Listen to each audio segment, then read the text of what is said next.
जय गुरुदेव जय भगवती। दोस्तों, आज हम आपके सामने जो जानकारी लेकर के आए हैं वह साधना के मार्ग में चलने वाले साधक के लिए बहुत ही जरूरी है, महत्वपूर्ण है। इस साधना को करके आप अपने जो लोग भक्ताई करते हैं, गद्दी लगाते हैं, उनके लिए बहुत ही ज़्यादा उपयोगी है। एक अपनी छाप छोड़ सकते हैं, पहचान बना सकते हैं, लोगों को प्रभावित कर सकते हैं। तो यह जानकारी इतनी उत्तम है कि आपको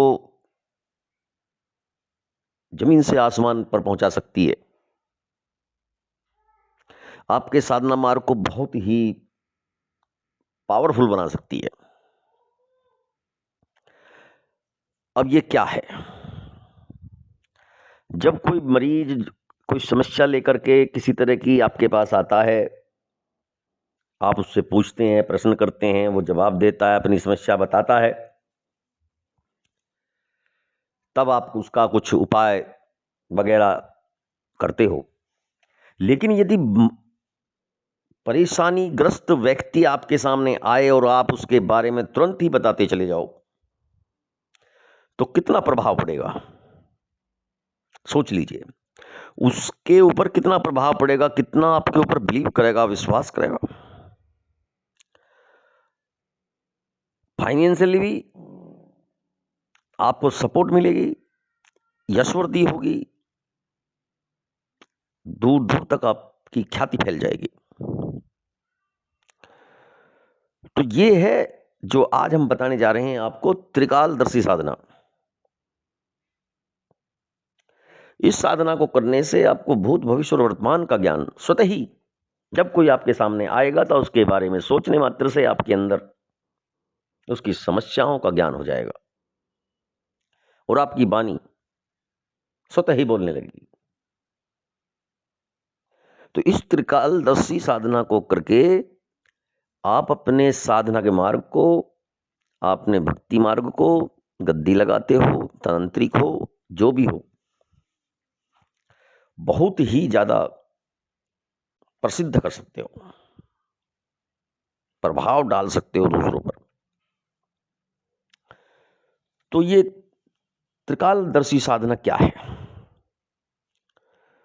हम आपको एक साबर मंत्र की साधना ये बता रहे हैं। इस साधना को करके आप अजय हो जाएंगे।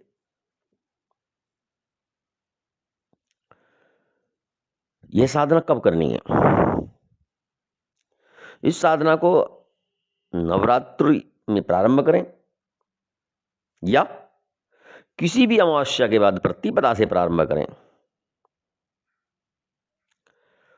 और प्रतिपदा से प्रारंभ करके आपको इस मंत्र का 1.25 लाख जप करना है।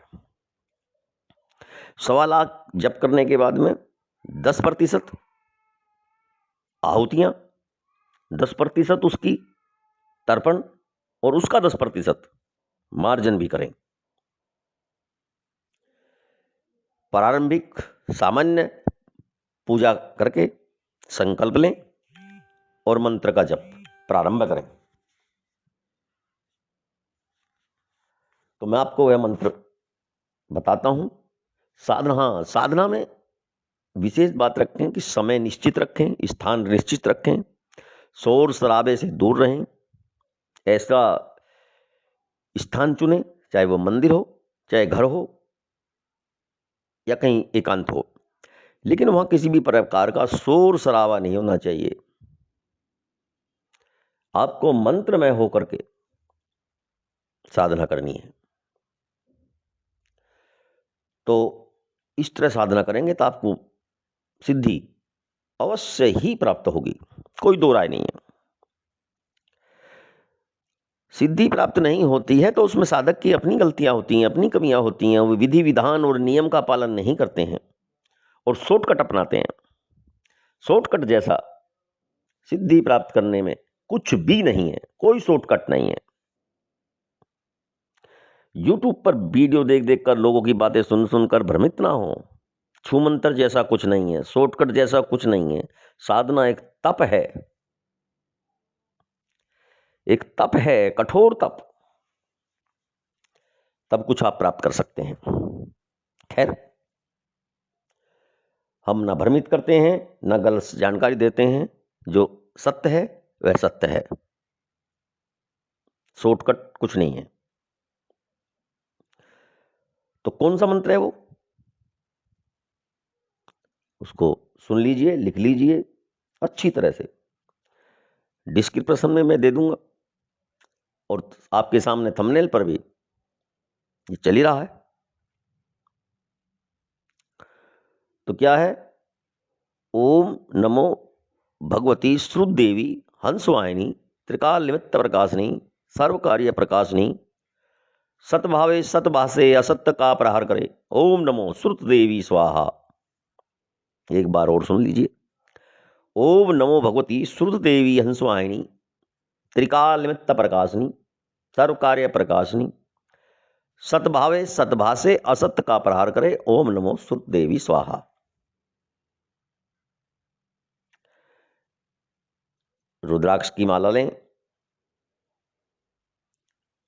और निश्चित होकर के इस साधना को करें, आपको 100% लाभ होगा। जय गुरुदेव, जय भगवती।